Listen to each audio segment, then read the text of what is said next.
Assalamualaikum warahmatullahi wabarakatuh. Jumpa lagi ya ini di channel Faris Farm. Hari ini kita kedatangan anggota baru beranak di kandang teman-teman ya. Nah terus ini kita yang kemarin ini induknya sangat perhatian sama anaknya. Tidak hanya perhatian dengan anak tetangga, tapi dengan anak sendiri juga perhatian. Nah ini induk-induk yang bagus. Ada juga soalnya induk-induk yang tidak perhatian dengan anaknya, malah perhatian dengan bapaknya gitu. Nah itu teman-teman. Nah ini mau disemprot dulu udelnya teman-teman ya. Ini kita semprot udelnya.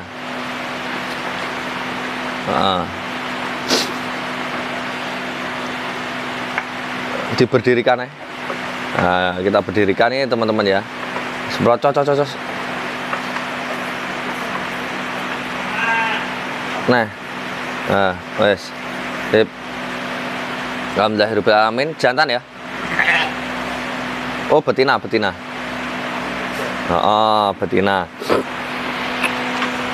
Ini beranak di atas kandang teman-teman ya, tidak di atas kasur. Alhamdulillah. Ini juga domba-domba kita yang sudah beranak-anak di sini. Ada di sini teman-teman dombanya. Ini beberapa sudah bunting lagi teman-teman ya. Nah ini perlu tak jelaskan untuk banyak sekali teman-teman yang bertanya, bahasanya domba itu sebenarnya lepas sapi di usia berapa toh, terus bunting lagi di usia berapa gitu. Ini kita hari ini bahas interval lambing aja ya. Tadi sebenarnya aku mau membahas pakan sih. Bahas interval lambing aja dulu, soalnya wes dikasih anak ini tadi untuk intro.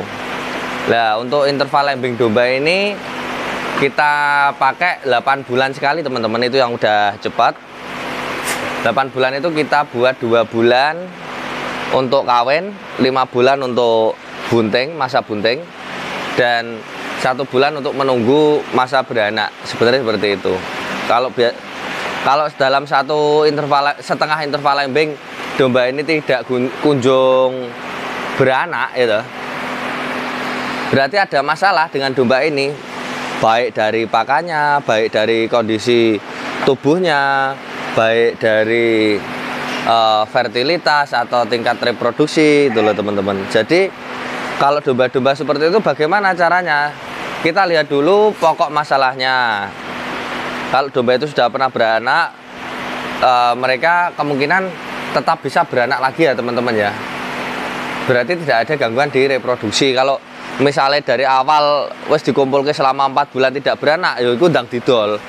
Nanti kalian rugi di pakan. Nah itu. Intinya meminimalisir energi-energi negatif gitu loh teman-teman. Di positif nih kabeh gitu. Nanti jadi ternak itu tambah menyenangkan kalau modelnya seperti itu. Nah. Terus setelah itu ya, domba-domba yang beranak, kok ngombe banyu kon? Sebenarnya ini nggak boleh teman-teman ya. Harusnya minum susu, susu dari induknya saja. Jangan sampai minum air, nanti bisa stunting. Tapi kalau untuk nggak sampai penuh ya nggak masalah. Intinya itu ya. Itu bukan anaknya air dah. Ini. Jadi kalau bukan anaknya, mereka otomatis diselundangi teman-teman. Jadi nggak mau denial itu. Nah untuk domba-domba yang di bawah seperti ini saya turunkan karena memang beranak itu ada yang di atas seperti ini. Jadi beranak di atas kandang seperti ini. Dalam kondisi seperti ini pun, crowded seperti ini pun nggak masalah ya, domba-domba beranak di atas kandang seperti ini. Nah itu nanti kalau ketahuan ya langsung dipindah. Kalau misalnya tidak ketahuan ya wes serahkan pada malaikat itu. Bukan malaikat yang bergoyang, malaikat iki. Nah ini. Nah itu. Nah setelah diambil, dibersihkan, anak taruh bawah. Ini sampai usia 1 minggu atau indikatornya mereka sudah bisa lincah berjalan dan mampu kumpul di atas ya teman-teman ya. Itu Terus pembersihan berupa ari-ari diambil, segera diambil seperti ini. Terus pembersihan induk untuk susu dan apa? Vulva. Nah, itu vulvanya. Tuh, jadi meminimalisir lalat-lalat untuk menjilat-jilat bekas ari-ari itu. Nah, ini. Terus setelah domba ini mau modok iso lari-lari lah, nanti baru dikumpulkan di atas, teman-teman. Dikumpulkan di atas. Saya kena telek ya tanganku iki. Kena telek barang ya. Lah ngerokok cangkeme beraroma tai. Kowe. Ah, iki ya teman-teman ya. Itu terus tak kasih lihat yang di atas ini. Nah, ini langsung nanti dinaikkan ke atas di sini, dan ada yang bertanya juga berapa sih usia domba yang sudah mulai makan, ya itu ya. Nah itu, dan di sini domba-domba rata-rata seminggu itu udah mulai makan, lalu kami menyediakan tempat palung pakan seperti ini. Nah ini isinya. Warahmatullahi wabarakatuh. Wah, ini tadi baterainya drop lagi ya teman-teman. Jangan-jangan Miki ikut jadi saksi KPPS, jadi hari ini drop baterainya. Tapi alhamdulillah udah dicas ya teman-teman, aman. Nah ini tadi ya, tadi kita menceritakan untuk cempe-cempe yang mulai siap makan. Tadi usianya seminggu, kita sediakan untuk tempat makannya seperti ini. Ya ini tempat makannya seperti ini, biar terjadi cempe-cempe yang gemoy teman-teman ya. Alhamdulillahirobbilalamin. Terus untuk usia 1,5 bulan sudah mulai kita kawinkan. Jadi nanti ketika usia anak sudah lepas HP, itu dombanya sudah bunting. Ya itu loh, lepas HP kan 3 bulan.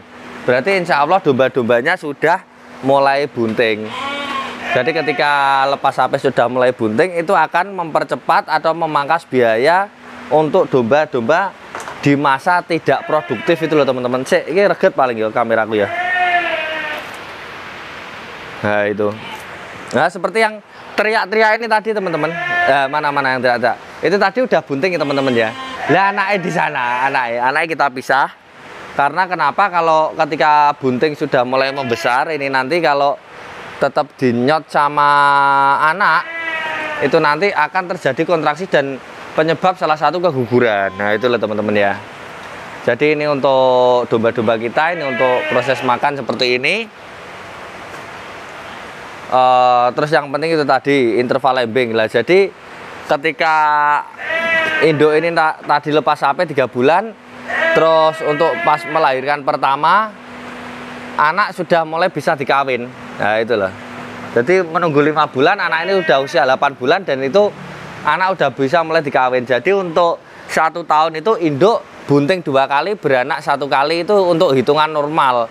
Lah hitungan paranormal saya juga nggak tahu. Ada yang setahun manak 15 kali, ada yang setahun manak-manak, ada yang nggak manak belas lah itu. Kalau yang untuk domba yang tidak manak sekali, tidak manak di jarak misalnya tadi 4 bulan ya teman-teman ya, itu langsung dijual saja. Nah itu dijual untuk di afkir atau dicek kenapa kok tidak beranak. Tapi kalau BCS bagus, kondisi bagus, dan kawan kawin mereka tidak beranak, itu bahaya. Mereka cuma suka kawin tapi nggak suka meteng. Nah itu kan ada yang seperti itu, suka kawin yang tapi nggak suka meteng. Nah, kayak saksi ini kayak Saleh. Tapi bukan saksi KPPS ya, karena kalau saksi KPPS drop gitu dari pagi sampai pagi ya teman-teman. Lah ya nyonyor gitu sampai gak sempet adang ya. Adang jangan ras sempet. Nah itu teman-teman ya. Ya wes, ini tadi ya. Jadi untuk misalnya kita punya domba itu beranak 1, itu di laktasi ketiga itu anak yang pertama itu juga ikut melahirkan. Nah itu jadi kenapa untuk domba-domba ini nanti memang hitungannya tidak sesuai rumus matematika 1 tambah 1 2, ternyata 1 tambah 1 bisa 5 juga bisa 7. Nah itu loh teman-teman ya, yang perlu diperhatikan. Jadi untuk mengoptimalkan tadi, pertama kalau segera tidak bunting, segera dilego. Yang jelas sudah masuk usia beranak. Terus kalau tidak kalau sudah bunting seperti ini, di sing teriak-teriak, ayo kita lihat. Ini kan diam semua ini. Nah, yang teriak terlihat nanti. Nah, ayo bengok. Kita diam teman-teman. Enggak ada malian. Lah didelok. Legek aja dah. Hei, muni ya, kok kon muni malah meneng ae. Ndi sing teriak-teriak kae mau? Enggak ada teman-teman ya. Yo wis itu tadi intine. Kalau udah bunting segera disapih, terutama udah usia lepas sapih dan bobot sudah bagus ya teman-teman ya, di atas 20 kilo. Itu berarti tanda-tanda cempe ini tidak stunting seperti itu. Lah untuk pakan cempe sendiri kita menggunakan pakan dengan tinggi nutrisi teman-teman, atau dengan meminimalisir serat seperti ini. Kita lihat ini, kita buka lah, lu habis ya yang di jero itu ya teman-teman ya, di jero itu yang dimakan cempe ini kita pakai rendah serat. Karena kenapa? Kalau cempe ini langsung kena serat di usia di bawah 3 bulan, itu nanti akan menyebabkan setunting ya, itulah teman-teman, bukan jumating ya, setunting teman-teman, apalagi selosonting, senenting juga bukan.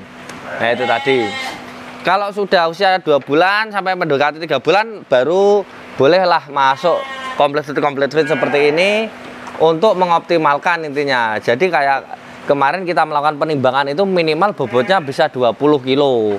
Nah itu kalau kita jual dengan harga timbangan itu sudah di harga 1.400.000. Itu jadi untuk kalian nanti bisa ngitung lah operasional selama kawin, bunting dan beranak sampai lepas sapih ini dikonversikan dengan harga jual, insya Allah ketemu semua. Jadi sebenarnya ternak itu nabung teman-teman. Yo dewe tuku wedhus, nabung seharga nilai wedhus. Terus ngasih makan sehari, nabung senilai pakan sehari-hari. Lah itulah teman-teman. Jadi yang paling mudah ngitungnya itu kita anggap ngopen ini adalah nabung. Seperti itu. Kalau beranak 2 ya bonus, beranak 1 ya alhamdulillah. Kalau tidak beranak ya segera dieksekusi. Jadi gak mesti pak yo bau wati. Hawane wong-wonge lagi tuku wedhus 2 jam kok kadang beranak gitu. Padahal yang dibeli jantan. Ya kon mana nganti 500 tahun nganti Fir'aun tangi neh urip neh dipendem neh ya nggak mungkin beranak. Itulah teman-teman ya. Jadi kita normal-normalnya saja. Kalau normal saja kita bisa, apalagi kalau abnormal gitu ya teman-teman ya. Dah gitu dulu teman-teman untuk mengoptimalkan potensi dalam breeding ya. Itu mulai teriak-teriak. Lihat anaknya sudah besar ya teman-teman. Anaknya sudah sebesar induknya loh. Ayo kita lihat anaknya. Daripada teman-teman penasaran ya itu anaknya sudah sebesar induknya. Itu padahal usia lepas sapih teman-teman ya. Nah itu memang harus sudah dipisah. Beliau sudah bisa beranak. Nah, ini anaknya bengok mbokmu ben jawab. Iki pemirsa pengen roh. Wah inilah ya ketawa nih gila hidupnya. Ini hidupnya ya, ini udah mulai penting sekali teman-teman. Ayo bengok. Gelem teman-teman. Oh. Aja nak sing model gemo-gemo ini gak akan ngomong teman-teman. Lagi. Ya udah kurus-kurus ini gak akan cangkem. Jadi gitu dulu teman-teman, ya wis mulai ngawur gladrang ngalur ngidul. Kita akhiri dulu videonya. Saya terima kasih banyak bagi teman-teman yang sudah melihat video ini. Assalamualaikum warahmatullahi wabarakatuh.